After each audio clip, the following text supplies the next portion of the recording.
This is the story of how I built and started testing the 17-foot long robot arm that we designed to go on top of our Earth analog lunar rover.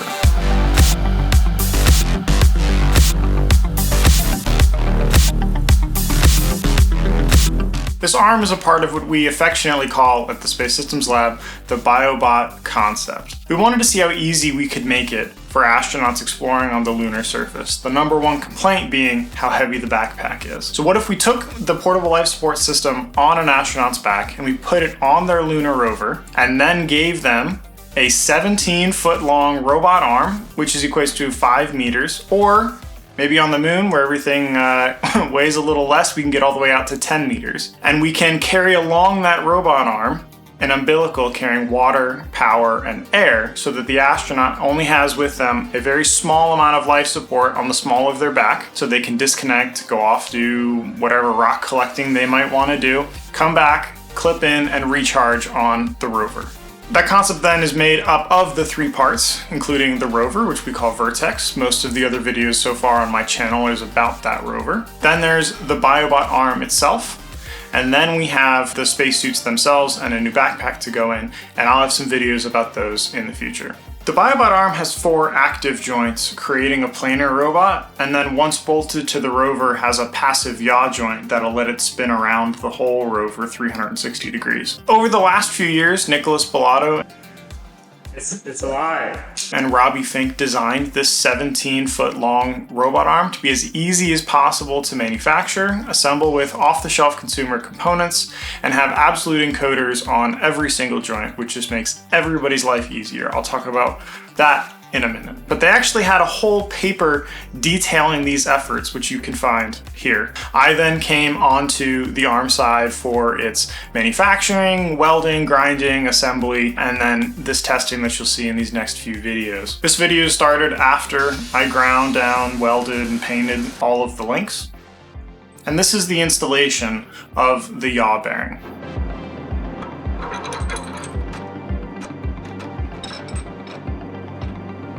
This assembly includes an absolute encoder cleverly hidden within the base link of the entire robot arm. This prevents it from being exposed to the elements, or if we take the arm off, any damage that could happen to an exposed encoder segment underneath of the joint.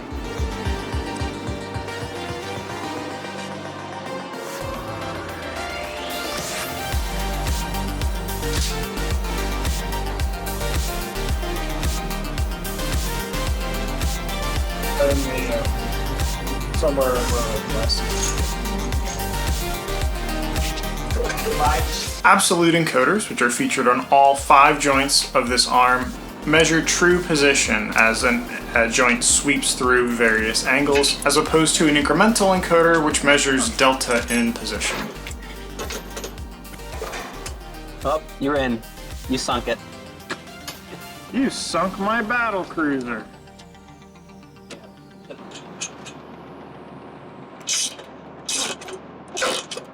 These absolute encoders are featured usually on the output sides of joints when you're trying to measure the actual distance that you see between 2 joints or 2 links on a robot.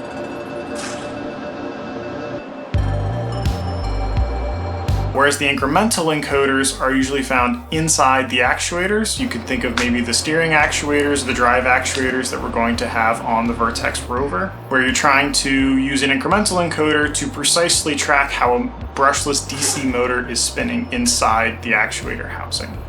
This is helpful in terms of commutation and making sure that you can make precise movements with an actuator to specified angles.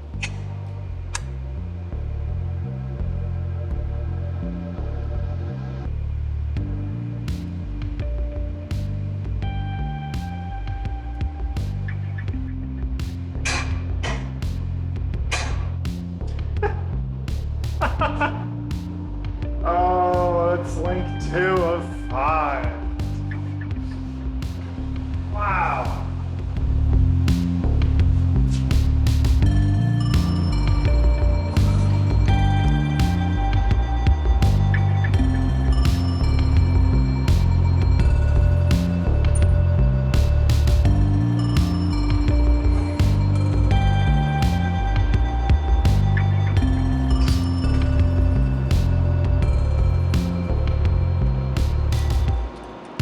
This first powered joint, joint 2, has to raise very high so that when an astronaut is sitting on the rover, the entire arm actually sits above the astronaut as they're sitting. And to get that kind of mechanical advantage, we needed to put the pivot further out on the other side, which is why this is the only joint that has this architecture. All of the joints on the BioBot arm use a series of linear actuators, and some joints actually use 2 linear actuators. We'll get to that in a minute. But the linear actuators allow us to have a lot of force, but more importantly, when they're unpowered, their braking force, or the force that it would take to backdrive the actuators, is 2 times the amount of force that they have when they're active, and they hold position very well. So we're not really worried if we lose power of a joint powering down or slopping towards gravity and coming down and hitting somebody in the head. That's pretty cool. That's pretty cool.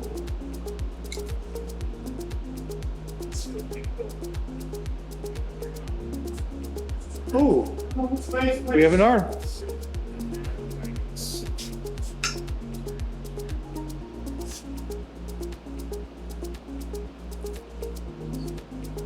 When one side of the joint rotates, the keyed shaft rotates with it, and the absolute encoder has mounting flanges that mount to the other side of the joint. So you have the absolute encoder staying still with one side, but the shaft itself spinning with the other, and that's how we can measure between the 2 joints.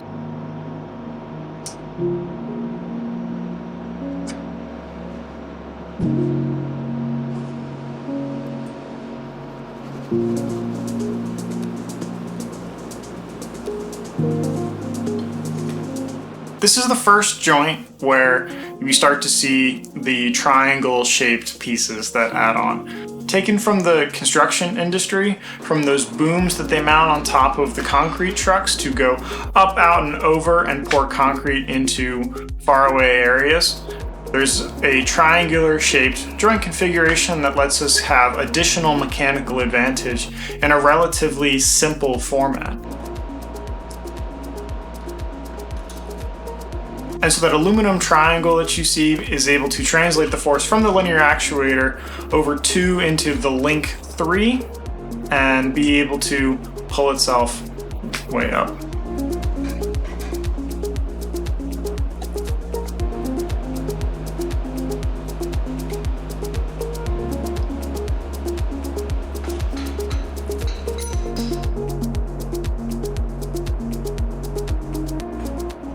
There were some issues in terms of not catching collisions in the CAD assembly before getting things manufactured, but it's nothing that a little Bridgeport can't take care of. Just cut this out. Just go a little bit along that whole thing, I think, and it'll plan out. I'm not even sure what to go along the whole thing. Maybe I'll just make a cut out there. I'll see.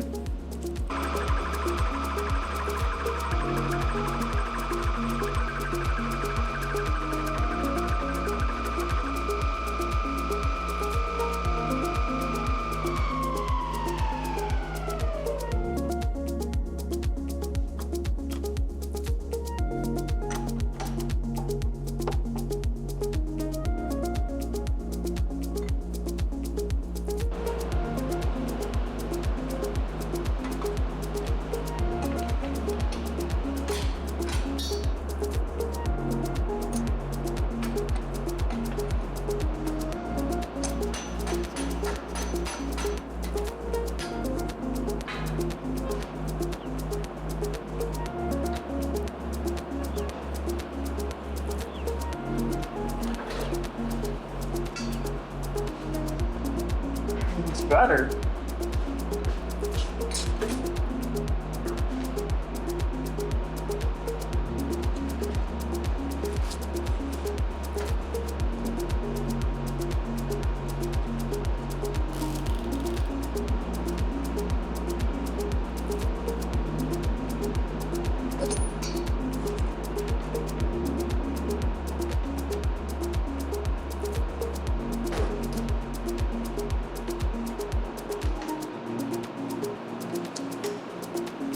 Now we're putting 2 linear actuators in this joint for a very interesting reason. When we were designing the requirements for this arm before actually doing the building, we made a requirement that said that the arm tip point should extend at 1 meter per second once you have all of the joints moving at the same time in a coordinated fashion. Moving at about 1 meter per second is what we estimated we needed to give ourselves enough buffer between, say, an astronaut walking off into the distance, the arm would follow them a little bit first, and then the entire rover would start moving behind them. And that 1 meter per second gives us enough buffer between the astronaut moving and the rover moving to really make the system have enough capacity. So to get it to be fast enough, we couldn't find a linear actuator that had a long enough length for enough force in the budget that we had. So we decided to put 2 linear actuators together in series, giving us double the speed. I'm gonna move them independently because I only have 1 power supply, just to be safe and slow, but eventually they'll move together. Let's test joint 2. Well, joint 3 technically. Actuated joint 2.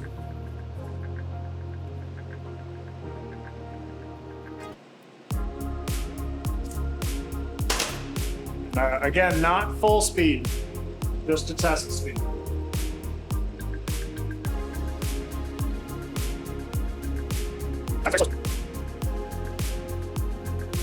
There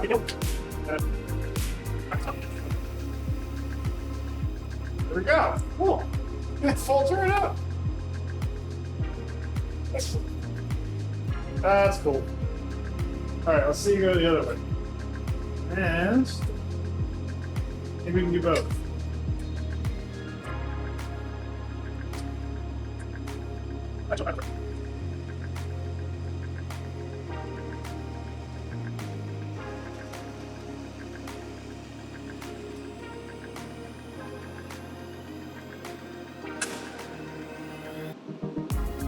Okay. I think we have to cut the notch in that piece a little bit deeper. I was told like a 20th of an inch, but I did an 1/8. I think we need to go to like a 1/4, but it's still pretty good. And then we can tip this all the way up.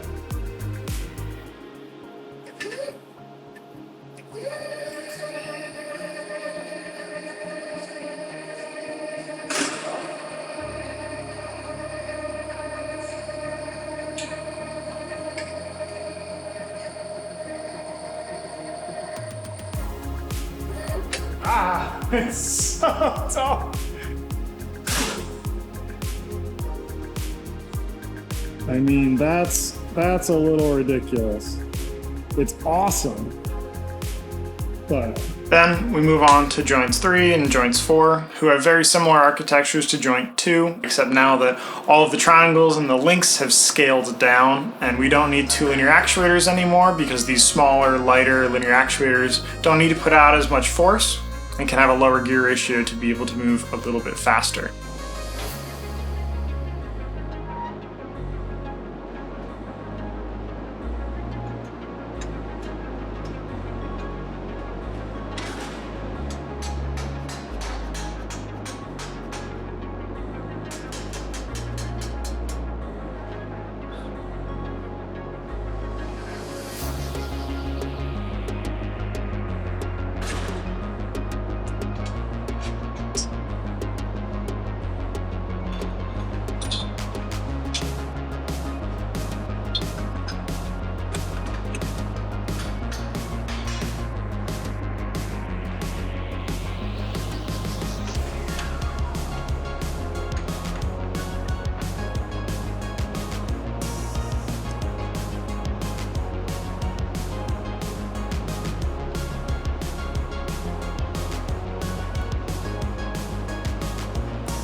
An interesting thing as you see as we move down the arm is that the size of everything changes.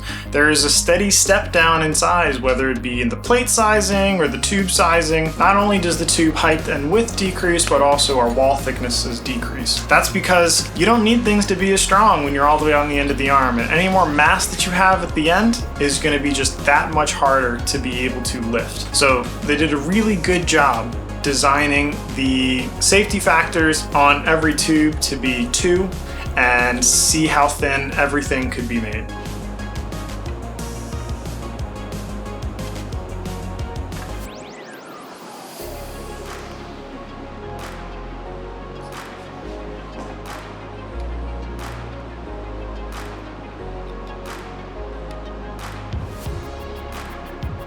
And as we finish putting the 4th joint together, that about wraps up the assembly portion of the arm, at least this first assembly. We'll have to take it apart and do a little bit of tuning and a little bit of filing down of a few parts, but it works. And what you're about to see now is our first testing of it. That is one completed BioBot arm. It's got a few tweaks that we're going to make. It's just the first assembly. We'll do a second one pretty soon, but let's test it. That little end's going to fold up a little bit more, but let's test it. I'm just going to do it one actuator at a time.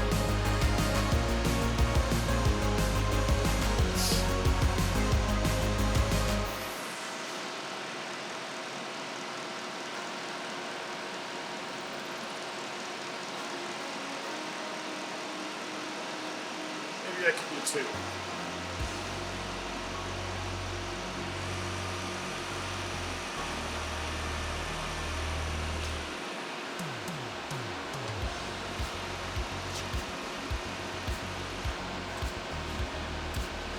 Haha! Interesting. Okay. So let's reverse that a little bit. It's okay. It's supposed to unfold all 4 joints at once, so. Let us into the. Oh, God. Okay, maybe now we can pitch the rest of it. Maybe we can lift it a little bit. Okay, I don't think this power supply can make that joint lift up yet. So let's try and close the arm a little bit and see if bringing the CG in helps.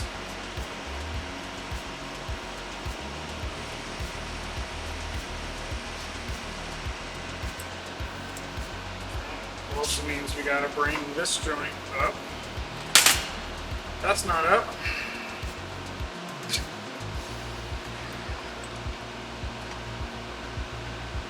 Okay, that's about all we got.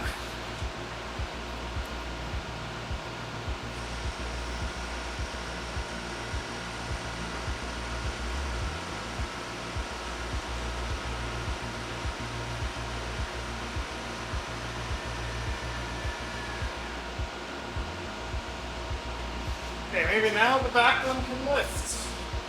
Let's see if I got the right. Okay.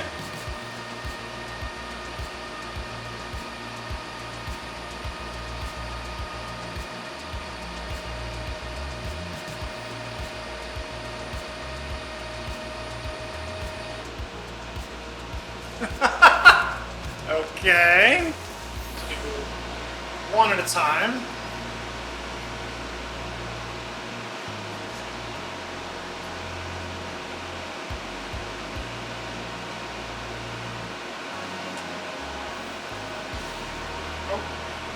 Okay, a minute. Right. So now, we can do this joint.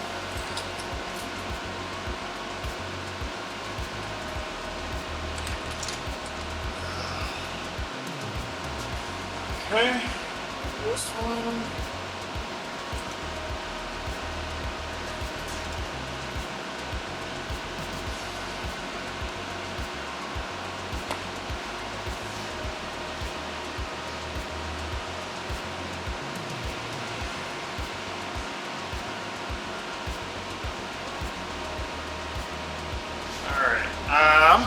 before this gets out of reach, I think I need to do this one. Leave black, red. Stems. Okay. Oh my God.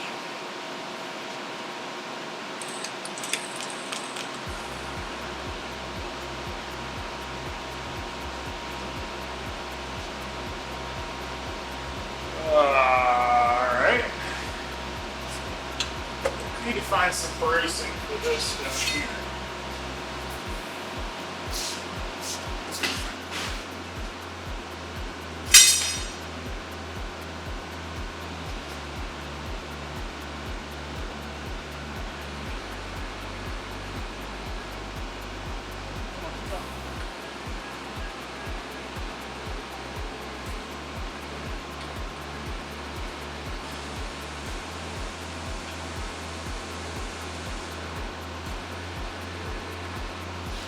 Oh God. Okay. Woo. Oh no. Ready?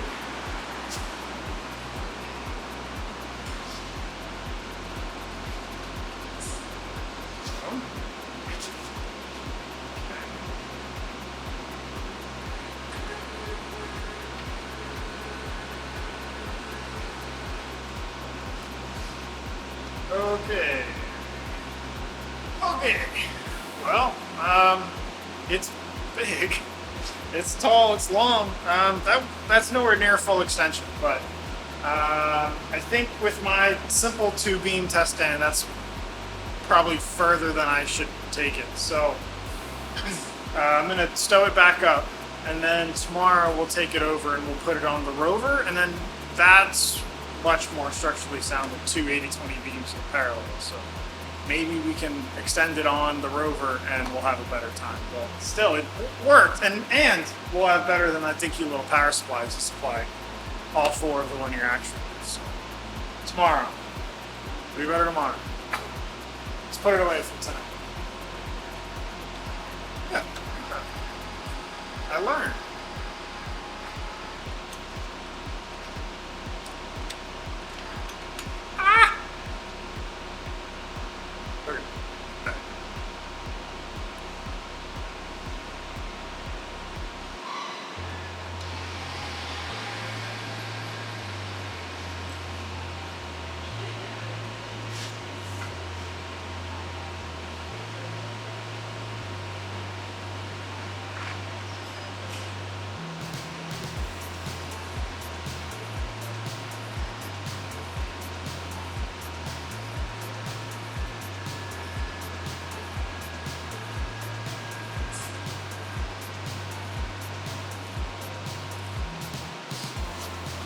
All right, now I want to see the stow height.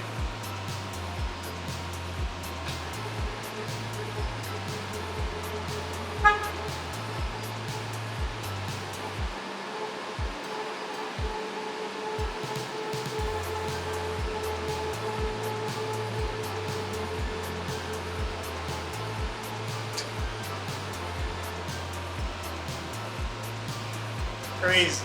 Okay, so the idea is that when this is on the back of the rover, out there, and the astronaut is sitting here, it's out of the way of their head, and then it will, once they hop off the rover, the whole thing will extend and retract with the astronaut as they decide to walk, and the yaw is free to rotate. So that it should be a seamless experience for the astronaut. I'm being careful because I'm scared of it for now, but that's cool. It's a 5-meter arm. The original one was supposed to be 10 meters, but this one's just 5. And that's just in extension length, not even in total arm length, so. I'm excited to see it on the rover tomorrow. Tomorrow's Thursday, it's not gonna rain yet, so we're gonna throw it on there, and I mean, I hope. And hopefully it all works out. See you tomorrow.